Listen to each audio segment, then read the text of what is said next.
I never thought I'd hear my father's voice crack like that, not even in my darkest nightmares. "You're no son of mine, James. Get out and don't come back." The words hit like a freight train barreling through the heart of our family's 4th of July barbecue. Plates of ribs and potato salad scattering across the lawn as aunts and uncles froze mid-bite. And just like that, with the smoke from the grill still curling into the humid Texas sky, I was erased, gone from the family Bible, scrubbed from holiday cards, a ghost in the house where I'd grown up stacking firewood and dreaming of escape. That was 5 years ago, back when I was 22, fresh out of community college with a graphic design degree clutched like a lifeline. And the only thing more shattered than my pride was the illusion I'd built around blood being thicker than bigotry. I'd known coming out would be rough in our corner of East Texas, where pickup trucks flew Confederate flags unironically and church potlucks doubled as gossip mills, but I hadn't braced for the total blackout. No calls from Mom, no half-hearted apologies from my sister Emily. Just silence, thick and suffocating as the summer heat. I packed a duffel that night, hitchhiked to Austin with $50 in my pocket, and swore I'd never look back. But plans like that? They have a way of circling back, sharper and hungrier, until you're standing on the porch again, not as the broken kid, but as the man who's come to collect. Austin swallowed me whole at first, a neon-lit beast of a city where the weirdos were kings and the straight-laced folks from small towns like mine blended into the background noise. I crashed on a buddy's couch, Tyler, a fellow design dropout who'd seen me sobbing in a dive bar bathroom, and scraped by on freelance gigs, tweaking logos for food trucks and tattoo parlors. Nights blurred into ramen-fueled all-nighters. My laptop screen, the only light in a studio apartment that smelled like stale beer and regret. I told myself I was free, that the ache in my chest was just growing pains, but every time a country song crackled over the radio about daddies and daughters, I'd crank the volume and sketch furiously, angry abstracts of fractured family trees, thorns twisting into hearts. It was on one of those endless loops, pounding the pavement near 6th Street for inspiration, that I first saw Ryan. He was behind the counter at a hole-in-the-wall coffee shop called Brewed Awakening, sleeves rolled up on a faded Pearl Jam tee, tattooed forearms flexing as he frothed milk with the kind of easy grace that made the chaos around him fade.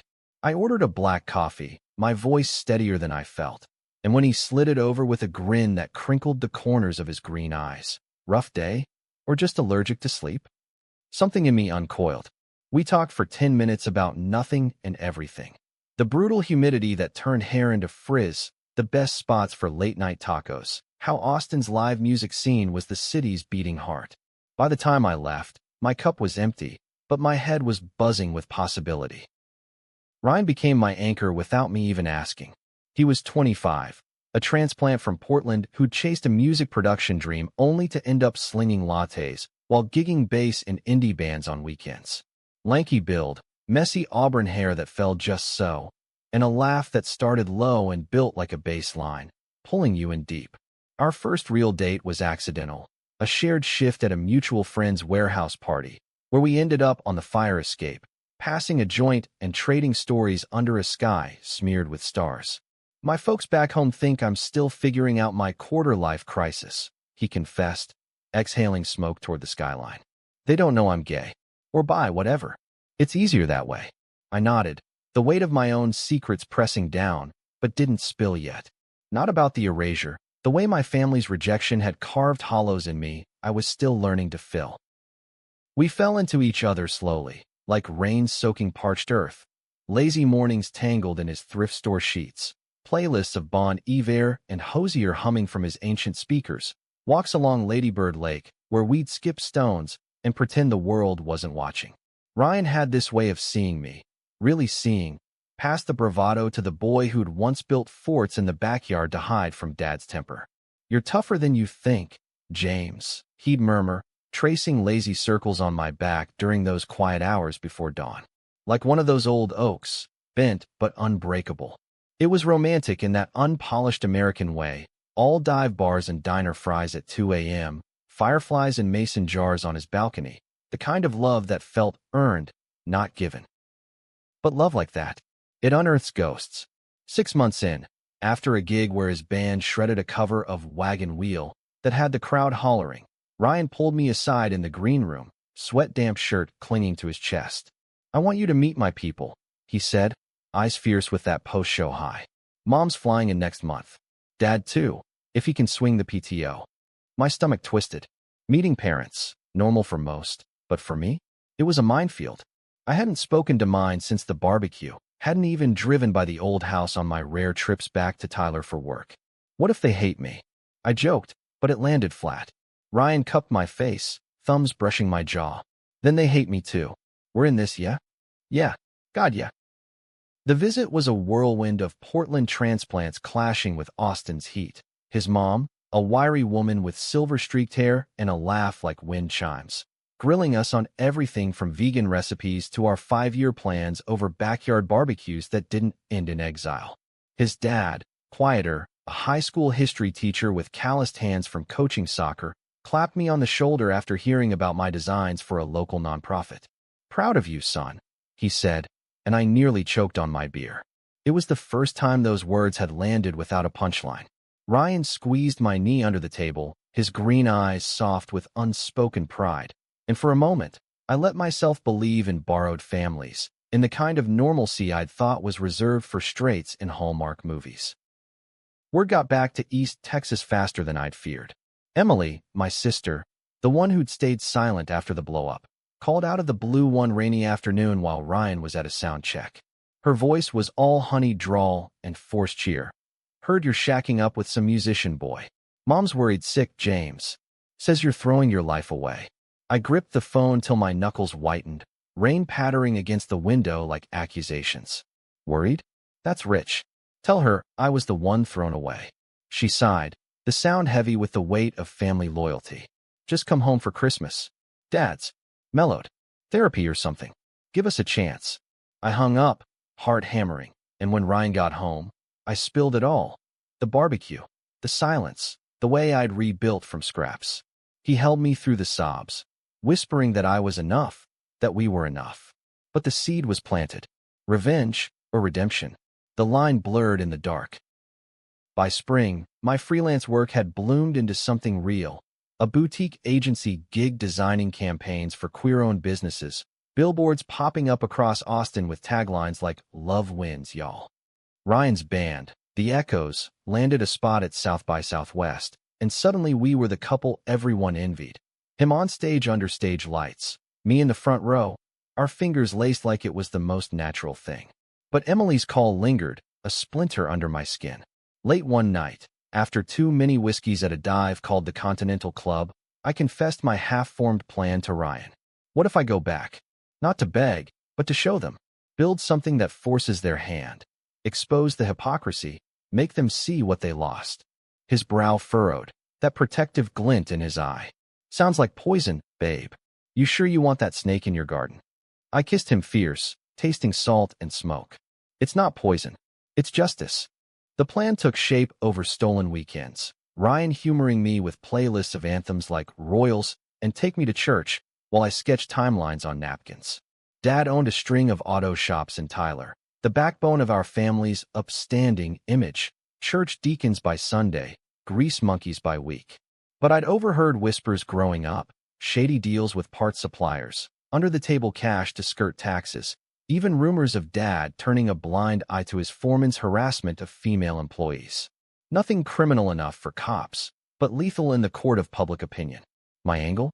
A podcast series, Erased Echoes, interviews with queer folks disowned by their own, framed around small-town America's hidden fractures. I'd launch it anonymously at first, then drop the bomb. My story, tied to an investigative piece on the shop's underbelly, sourced from old-timer whistleblowers I'd quietly reached out to. Ryan was all in, co-producing the sound design, his bass runs underscoring the raw testimonies. We recorded in his apartment, the mic picking up not just voices but the tremble in mine as I recounted the barbecue, the way Mom's Jell-O salad had wobbled untouched on the picnic table. "They didn't just disown me," I said into the void. "They erased the parts of themselves they saw in me. The dreamer, the fighter." Listeners trickled in, a lesbian rancher from Lubbock, a trans kid from Dallas Burbs.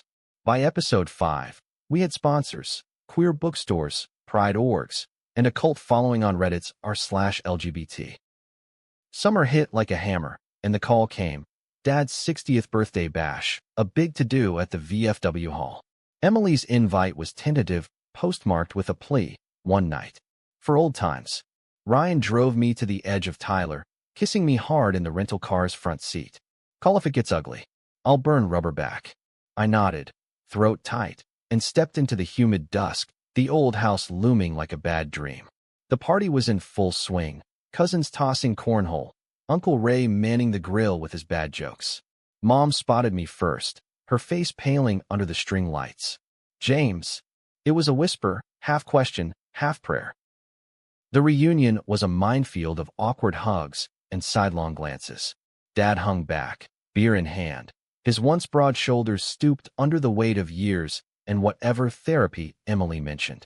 We talked in fits, about the weather, my fancy city job, until he pulled me aside by the garage, the smell of oil and regret thick in the air.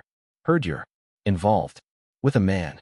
His voice was gravel, eyes avoiding mine. I braced. Yeah, Ryan. He's good to me. A pause, eternal. I was wrong, son. Church group's been talking sense into me. Pride's not a sin, they say. Or something. It wasn't an apology, not fully, but it cracked the dam. I nodded, the anger I'd nursed ebbing just a fraction. Maybe this was enough. Maybe the plan could die quiet. But secrets have a way of festering. That night, as fireworks popped over the lake, Emily cornered me in the kitchen, her wine glass trembling. Dad's shop's in trouble. IRS sniffing around old returns. If it goes under. She trailed off, eyes pleading. I froze. The podcast was set to drop its finale in 2 weeks, the expose episode, with affidavits from ex-employees naming names. Dad's name. What are you asking? She swallowed. Drop whatever you're planning. For the family. Betrayal hit like ice water. She'd known, pieced it together from my vague updates, maybe even spied. You think I came back to save you? After you let me rot. Her tears fell, but so did mine. I was scared, James, of losing you both. I left at dawn, Ryan waiting in the parking lot of a Waffle House, his arms a refuge. It was a trap. I choked out over hash browns. They want me to bury it. He squeezed my hand, green eyes storm-tossed. Then we don't. We tell your truth, all of it. But doubt crept in, a whisper. What if exposing them destroyed more than it healed? What if Ryan got dragged into the mud, his band's clean image, our life in Austin? The drive back was silent, the highway stretching like a scar. The climax built like a Texas thunderstorm. Episode drop day, notifications blew up, thousands of downloads, shares from influencers in the queer space. Then the backlash, Dad's lawyer emailing cease and desist threats, Emily's frantic texts. You're killing us. Anonymous calls to the agency firing me for reputational risk. Ryan's phone rang too, his mom, voice shaking. Some blog saying your boyfriend's out for blood. Is this true? He stared at me across the breakfast table, hurt flickering like a shorted wire. You didn't tell me it could touch us like this. The misunderstanding bloomed fast, ugly. Him accusing me of using the podcast as a weapon, me yelling that it was my survival. You think this is easy for me? I shouted, slamming the door on my way to the balcony, the city lights blurring through tears. He followed, of course. Ryan always did. We stood there, inches apart, the air electric with unspoken fears. I love you, he said finally, voice breaking. But this revenge, it's eating you alive. And if it takes us down. I pulled him close, our breaths sinking in the humid night. Then we fight together. Or not at all. It was the decision that gutted me. Pull the episode, or let it fly and risk everything. Hours ticked by, coffee going cold, until dawn painted the skyline pink. I hit delete. Not for them, for us. For the man who'd given me a family worth keeping. The fallout was swift, seismic. Dad's shops folded anyway, clean audit, but the scandal's shadow lingered. He called a week later, voice small over the line. Heard you held back. What? I thought of Ryan asleep in the next room, of the life we'd clawed out. Because blood's messy, Dad. But it's still blood. No full reconciliation. Not yet. Therapy's a slow burn. But cards started coming, tentative bridges over the chasm. Ryan and I, we poured the scrapped audio into something new, a nonprofit fund for disowned queer youth. echoes unerased. Our first grant check cleared on a crisp fall morning, and we celebrated in that same park where we'd first kissed, leaves crunching underfoot, his head on my shoulder as joggers blurred by. "You paid them back," he murmured, "but the real wins this." I nodded, heart full to bursting. In America, where dreams die hard and love fights dirtier, we'd carved our own legacy, not in erasure, but in ink that wouldn't fade. The months after the podcast pivot felt like exhaling after holding my breath for years. Austin's rhythm wrapped around us tighter. Ryan's band scoring a residency at a South Congress venue. Me landing a remote gig with a New York firm that let me design for causes that mattered, like mental health apps tailored for LGBTQ+ folks navigating family fallout. We'd upgraded to a one-bedroom in East Austin, the kind with creaky hardwood and a kitchen big enough for two to bump hips while making chili on Sundays. Life wasn't perfect, bills nipped at our heels, and Ryan's occasional Portland homesickness cast long shadows. But it was ours, stitched from the scraps of what came before. Still, the past had teeth. Emily's emails trickled in, laced with apologies that read like press releases. Dad's selling the big shop. Starting over with a food truck. Miss you. I'd stare at them during lunch breaks, thumb hovering over reply, Ryan's advice echoing soft. Don't force it, babe. Let him come to you. But forgiveness? It was a muscle I'd atrophied, sore and stubborn. One night, after a show where the echoes covered Landslide, with harmonies that hushed the room, we walked home buzzed on adrenaline and cheap gin. What if I invited her? I blurted, the words tumbling out under street lamp glow. Ryan stopped, his hand warm in mine. Your call. But if it's family, it's all of us now. Emily arrived in November, leaves turning the Colorado River banks to fire. We met at a neutral spot, Zilker Park, picnic blanket spread with Whataburger sacks and craft IPAs, the kind of casual that masked the undercurrent. She looked older, lines etching her eyes from sleepless nights chasing her real estate license. But her hug was fierce, smelling of the same drugstore perfume from our childhood Easter haunts. God, James, I've been a coward. We talked for hours, her divorce from that Bible thumper Chad, the way she'd shielded our parents from her own doubts about the church's iron grip. Ryan played buffer, cracking jokes about his latest bass pedal malfunction, drawing laughs that eased the knots. By sunset, with bats wheeling from the Congress Avenue Bridge like dark confetti, she'd spilled the real reason for the visit, Dad's cancer. Prostate, stage 2. Caught late because real men don't complain. My gut clenched, the old anger flaring hot. And now you need me? After radio silence. Emily's face crumpled. No, we need to fix this before it's too late. For him. For you. Ryan's hand found my knee, grounding me. I nodded, numb. I'll come. But on my terms. The drive to Tyler was a gauntlet of memories. Billboards for megachurches, fields of cotton bowing in the wind like penitents. Ryan rode shotgun, playlist heavy on Springsteen, his presence a quiet bulwark. We pulled up to the house at dusk, the porch light flickering like a hesitant welcome. Mom answered, apron dusted with flour, her embrace tentative but real. James. And Ryan. Dad was in the den, chemo-ravaged but upright in his recliner, a Royals game murmuring on the TV.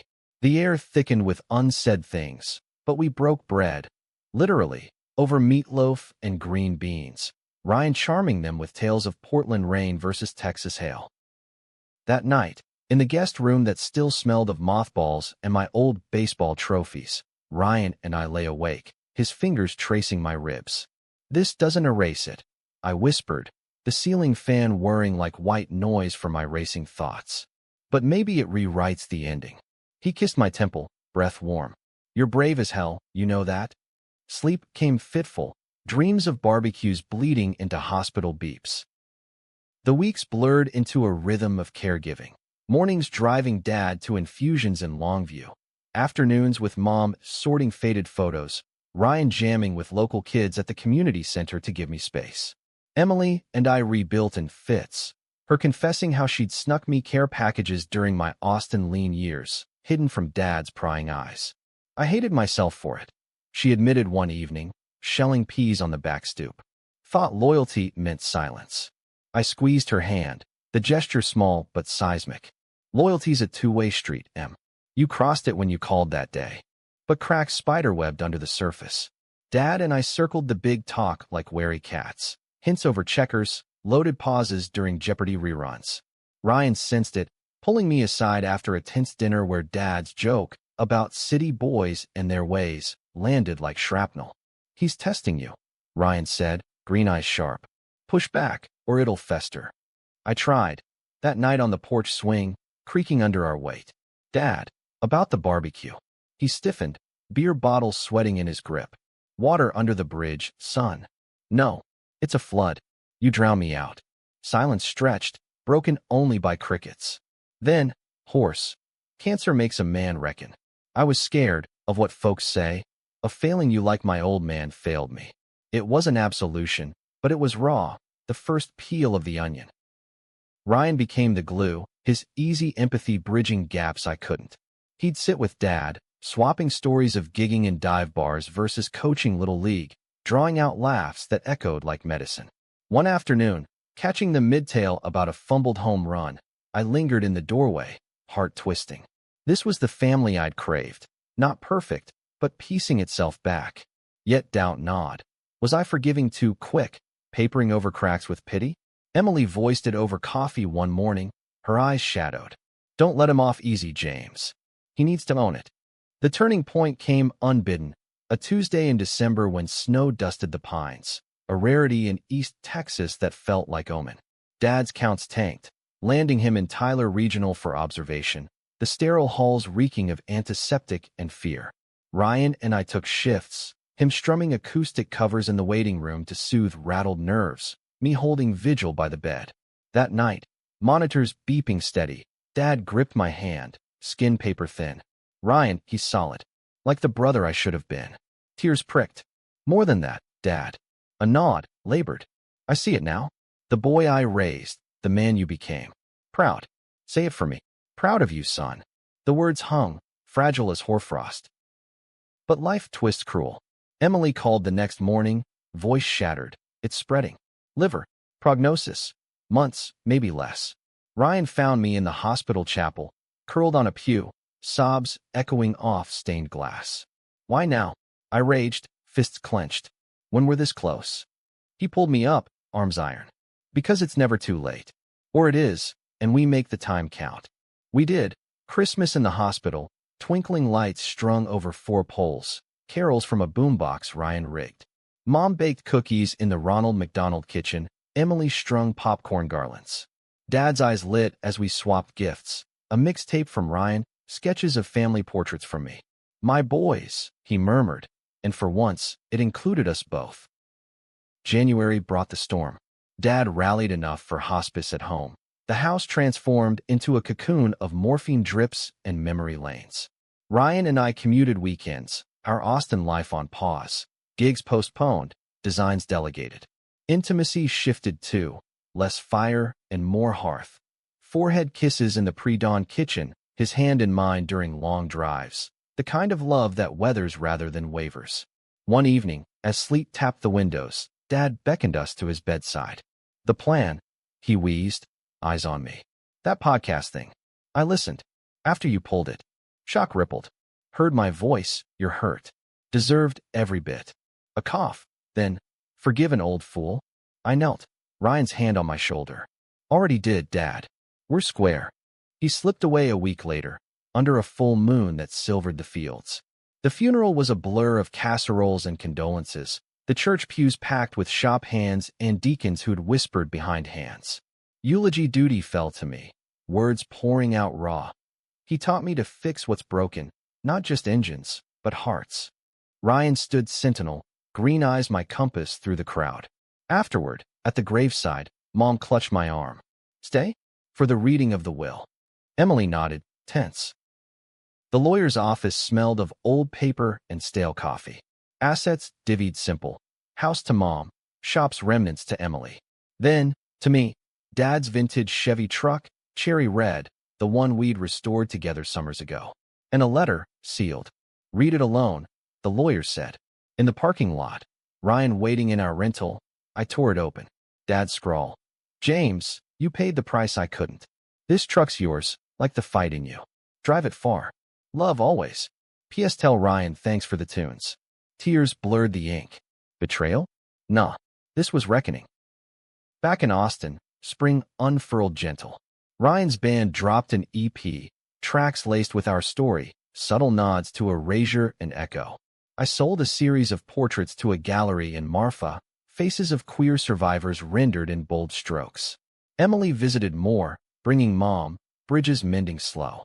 One night, atop enchanted rock under a blanket of stars, Ryan proposed, not with rings, but with a bass string tied round my finger. Marry me? Not for show, but for us. Laughter bubbled through tears. Hell yes. The plan had come full circle, not revenge, but reclamation. In the heart of America, where families fracture and reform like fault lines, we paid the price and pocketed the grace. Marriage planning in queer Austin was a fever dream of rainbows and rebellion. Invites on recycled paper, vows scribbled on napkins during rooftop brunches, a playlist that spanned Patsy Cline to Troye Sivan. Ryan and I aimed small, a backyard affair at his parents' rented bungalow, 50 guests tops, wildflowers from the Barton Springs Farmers Market. But joy like that invites shadows, and mine slunk in via a manila envelope postmarked Tyler, arriving the week before the big day. It was from Dad's estate lawyer, final addendums, loose ends tied. Inside, a flash drive labeled for James only, and a note. Your father wanted this shared at the right time. Godspeed. Ryan found me at the kitchen table at midnight, drive plugged into my laptop, face ashen. What is it? I hit play, and Dad's voice filled the room, frail but fierce, recorded weeks before the end. Son, if you're hearing this, I've gone on. Got something to square. Years back, before the barbecue, I knew about the shop deals. Cut corners, yeah, but it was to keep us afloat after your ma's medical bills. Never told a soul. Buried it deep, like I buried you. A pause, cough rattling. The file's on here, proof, ledgers. Use them if you want. Or burn them. Just know, I was wrong on both counts. You deserved better. Ryan's hand covered mine, steady. Holy shit. The drive held scans. Invoices fudged, emails to shady suppliers. Even a memo on ignoring complaints from a female clerk who'd quit after inappropriate advances by the foreman. Not Watergate, but in Tyler's tight-knit web, dynamite. My pulse thundered. The podcast I'd shelved, the mercy I'd extended, had it been built on a lie? He confessed. I muttered, but dumped the mess in my lap. Ryan pulled me close, his scent of cedar and stage smoke grounding. Your call. Wedding first. World won't end tomorrow. But it did, in slow motion. Emily called at dawn, voice edged with panic. Lawyer says Dad left you the dirt. What are you gonna do? Word had leaked, gossip mill grinding, whispers of that gay boy's grudge, reaching the VFW. Mom followed, tearful. Don't stir it up now, James. For the family's sake. The old rage surged, hot and righteous. Family? You mean your comfort? I hung up, chest heaving. Ryan watching from the doorway with that worried crease between his brows. The wedding day dawned brutal, Texas heat wave, air thick as molasses. We exchanged vows under a live oak draped in tulle, Ryan's voice steady as he promised, through the breakdowns and the breakthroughs. Mine cracking on, I choose you, every erased line. Guests hooped, Tyler's bandmates, my agency crew, Emily and Mom in the front row, her eyes red-rimmed but present. Rings slid on, simple silver bands etched with bass clefs, and for an hour, under wildflower arches, the world was whole. The reception kicked off with Shiner Bach and two-stepping, Ryan spinning me on the makeshift dance floor till we collapsed laughing in the grass. Then the crash. A cousin, 3 beers deep, cornered me by the cooler. Heard about the files. Dad was a good man. Don't smear him now. Smear? It was truth, ugly and unpaid. I brushed him off, but the seed sprouted fast. Text from old shop hands. Appreciate you not dropping the bomb. Emily's glares across the yard. Ryan pulled me aside behind the garage, his tie loose, green eyes stormlit. They're poisoning it. Talk to me. I spilled. The drive, the dilemma, the way Mercy felt like chains now. If I release it, I betray his deathbed grace. If I don't, I betray every kid like me, silenced for their secrets. He cupped my face, thumbs fierce. You're not betraying anyone. You're human. Pick the path that lets you sleep. Sleep? It evaded us that night, crashing at a friend's after the party wound down. Tangled in sheets that smelled of strangers, Ryan's whispers turned to pleas. Don't let this eclipse us. We're the win here. But dawn brought the ultimatum. Emily, on the porch at 6 a.m., eyes wild. Burn it, James, or you'll bury us all. Bury? The irony burned. You buried me first. She flinched, but held ground. That was then. This is Dad's legacy. The conflict peaked in a maelstrom of my own making. I drove to Tyler alone 2 days later, Ryan's texts lighting up my phone. Come back. We figure this together. The old house loomed, Mom answering with flour-dusted hands. The kitchen a shrine to Dad's memory. His hat on the hook, chemo cap folded neat. We sat at the Formica table, the drive between us like a live wire. He told me about it, she said, voice small. Before. Said if it came out, it'd be on him. Tears tracked her cheeks. We were drowning, James. After my lupus flare, bills like mountains. He cut corners to keep the roof over us. Empathy warred with fury. And the harassment? You knew. A nod, ashamed. Turned a blind eye. Like with you. The rawness gutted me. This wasn't just Dad's sins. It was the family's, woven into the fabric of survival in a town that prized image over integrity. I left the drive with her, a fragile truce. Leak it yourself. Own it. Her eyes widened. And you? I'll tell my story. The real one. Back in Austin, Ryan waited on the balcony, bass in lap, plucking melancholy chords. Missed you, he said, pulling me down beside him. The misunderstanding from before, the fear I'd drag him under, hung unspoken, but his kiss erased it, deep and anchoring. I called a lawyer, I confessed, for the podcast revival. But this time, it's collaborative, with Mom, Emily. Full disclosure, no weapons. His grin broke wide. That's my guy? Reckoning, not revenge. The revival dropped in June, Pride Month blaze. Echoes unerased. The reckoning. Episodes weaving my erasure with the shop scandals. Mom's voice trembling on tape. We failed him. And ourselves. Dad's confession clip, edited gentle. Listeners surged. NPR pickup, viral threads on TikTok with family files. Backlash bit.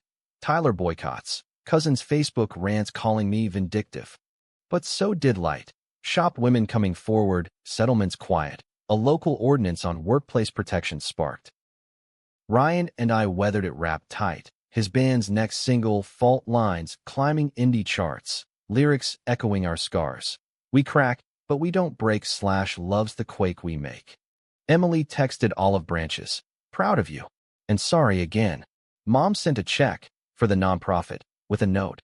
Build from the ashes. Yet the deepest cut came unexpected.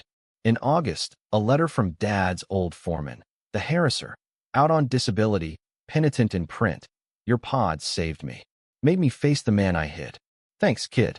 Redemption's ripples, wide and wild. By fall, we bought a fixer-upper in Hyde Park, paint-splattered weekends turning it home. Ryan's proposal string had become a tattoo, matched on my ring finger. Life's conflicts didn't vanish. Queer joy in America was still a fight. Families' messy mosaics. But we'd learned to navigate, hands linked. One evening, atop the hill in our backyard, city lights sprawling below, Ryan turned to me. Think we'd make it here without the erasure? I shook my head, forehead to his. Nah, it forged us. In the romance of reclaimed ruins, we thrived. Two men, unbreakable, paying forward what we'd painfully won. Winter wrapped Austin in uncharacteristic chill, the kind that bites through hoodies and forces folks into taquerias for warmth. Our nonprofit hit stride, echoes unerased, chapters sprouting in Houston, San Antonio, even a pilot in Portland courtesy of Ryan's folks. I helmed the creative, turning testimonies into murals for community centers, fractured mirrors mending into prisms, colors exploding defiant. Ryan scored the events, his bass underscoring panels where parents grappled with apologies, kids claimed their voices. It was humanistic alchemy, pain transmuted to purpose, the American dream rebooted for the marginalized. But high tides pull undercurrents. Emily announced her pregnancy in January, a boy, due summer. After Dad, if it's okay. The call came mid-blizzard, our Hyde Park Victorian creaking under sleet. Joy tangled with ache. Ryan hooped over speakerphone, but my silence lingered. You'll be the best uncle, she pressed. Come for the shower?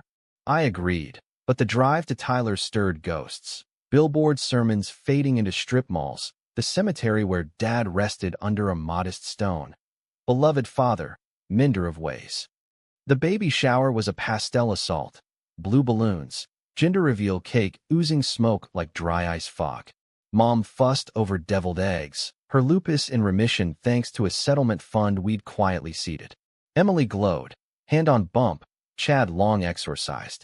Cousins milled, the air thick with small talks skirting the pod scars. Uncle Ray clapped my back. Heard you're some big shot now. Dad'd be proud. Would he? The question gnawed, unanswered. Ryan charmed as ever, regaling aunts with tales of a disastrous New Year's gig involving pyrotechnics and a drunk sound guy. But tension simmered. Whispers when we held hands. A great aunt's pointed "bless your hearts" over punch. By cake cutting, it boiled over. Emily's old friend Tara, tipsy on mimosa, cornered me in the kitchen. That podcast ruined good people. Dad was no saint, but you paraded it. Paraded? I'd offered grace, collaboration. Truth isn't a parade, Tara. It's a mirror. She huffed, but her eyes, wet, conflicted, betrayed the fracture. The ride home was heavy, Ryan's hand on my thigh the only anchor. She's scared, he said, wipers slapping rhythm. Baby on the way, family's teetering. I nodded, but resentment coiled. Scared doesn't excuse erasure. Back home, we thawed with hot toddies by the fireplace, his head in my lap as I carded fingers through auburn strands. What if we host the next family thing, he murmured. On our turf. Neutral ground. The idea terrified and tantalized, inviting the fray into our sanctuary. Spring bloomed tentative, dogwoods dusting the yard pink. We threw the gathering for the fourth, ironic echo of the barbecue that broke me. Invites went broad. Mom, Emily, even select cousins. Barbecue fare with a twist, jackfruit ribs for Ryan's vegan folks flying in, playlist blending Willie Nelson with Lil Nas X. The day dawned clear, humidity merciful, guests trickling in with coolers and kids. Mom arrived first, arms laden with her famous slaw, eyes scanning our home like a praiser. Yalvi built something real. Emily waddled in later, bump prominent, Chad-free and radiant. Thanks for this, she whispered, hugging tight. Ryan manned the grill, flipping patties with flair, drawing laughs from skeptical uncles. But the undercurrent hummed, conversations skirting Dad's legacy, the pod's fallout. As fireworks crackled prelude over the neighborhood, Uncle Ray pulled me aside by the fence, beer in hand. About time we talked man to man. That mess with the shops. Hurt. But you did right, exposing it clean. Made us better. The concession landed soft, a brick lifted. Climax brewed in the afterglow, guests departed, Emily lingering on the porch swing with Mom. James, she started, voice thick. The baby's kicking like crazy. Wants his uncle. Laughter eased, but her eyes turned serious. I've been reading your stuff, the nonprofit site. Wish I'd fought harder back then. Apologies echo, deeper now. Mom chimed. Me too. Buried my head, like with your father. The air stilled, cicadas chorus. We can't undo, I said, Ryan's arm around me. But we can rebuild. The misunderstanding that had shadowed us, the fear my quest for justice would eclipse love, dissolved in that moment. Ryan squeezed my waist, green eyes proud. That's the plan, he quipped, lightening the load. Emily's water broke 3 weeks later, a midnight rush to Seton, Ryan and I pacing the waiting room like co-conspirators. Little James Tyler arrived at 4:17 a.m., squalling fierce, handed first to his mama, then us. Emily beamed, exhausted. Meet your nephew. I held him, tiny fist curling round my finger, heart cracking open. Hey, buddy. Uncle's got stories for you. Summer deepened our roots. Nonprofit gala at the Long Center. Ryan's bass solo stealing the show. My keynote on paying the price for pride, drawing standing ovation. Mom attended, front row, clapping till her hands pinked. Emily sent photos weekly. Baby James's first smile, first crawl. Ryan and I talked future, adoption seminars, a nursery in the attic redo. Romance wove through the grind. Anniversary hike in the hill country, Picnic under live oaks, his proposal tattoo glinting in sun. Forever's looking good, he said, kissing lazy. Yet the story's arc demanded one final twist, humanistic and raw. Fall brought a letter from an old high school flame. Mark, the closeted jock who'd ghosted me senior year after a furtive kiss in the bleachers. Now out, married to his partner in Dallas, he confessed, "Your pod gave me courage. Dad disowned me too. Echoes of your fight." Enclosed, a donation, substantial. The cycle, breaking. As leaves turned, we drove to Tyler for Thanksgiving. First full family since the erasure. The table groaned. Turkey, tamales from Ryan's Twist, baby James in a high chair babbling. Toasts clinked. Mom's to new beginnings. Emily's to blood and chosen. Dad's absence loomed, but so did his growth, etched in our scars. After pie, Ryan and I stepped out back, stars pricking the velvet sky. "We made them pay," I said, forehead to his. Not with ruin, but with reflection. He grinned, pulling me close. And look at the return. In America's vast, vexed heart, where love defies disownment, plans pivot to grace, weed returned whole. Erased no more, but indelible.